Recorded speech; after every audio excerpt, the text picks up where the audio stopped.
Ben Shephard, 47, has spoken about an awkward misunderstanding he had with his other half, Annie Shephard.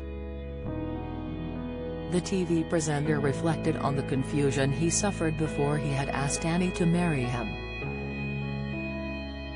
Speaking on Wine Times with Will Lyons and Susie Ruffell, he discussed a trip to Bordeaux with his then-girlfriend. Talking about visiting a wine chateau in Bordeaux, Ben said he had previously worked in a Gilbey Brothers chateau in France called Chateau de Pop. The star later visited the luxury winery with Annie. Ben said that Annie took him there as a surprise while they were dating, with the intention of getting him to propose to her.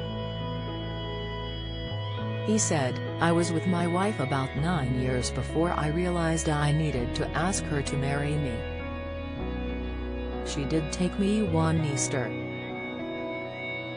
She contacted them and asked if we could stay there in the hope I would propose to her. We had the most amazing weekend.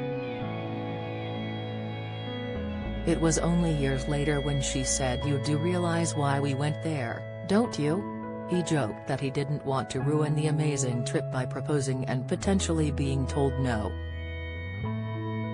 Susie consoled him by saying, 'If she planned a trip I doubt she'd say nah, I'm alright thanks.' Ben added that the pair have since promised each other to go back and visit Chateau de Pop. The GMB presenter recently appeared live on air to discuss how he has dealt with grief and loss.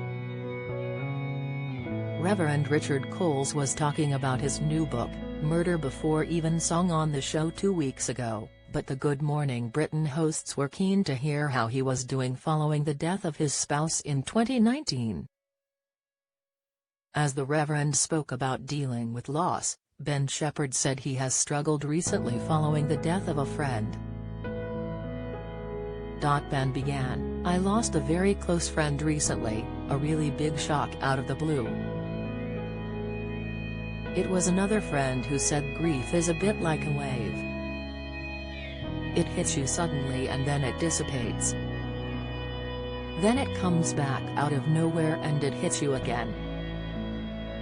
The Good Morning Britain presenter continued, "That's certainly something I experience.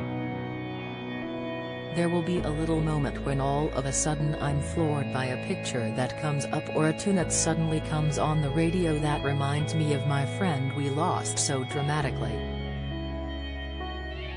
And, I'm stuck in that grief, well, not stuck in the grief but in the middle of that grief, in the rawness."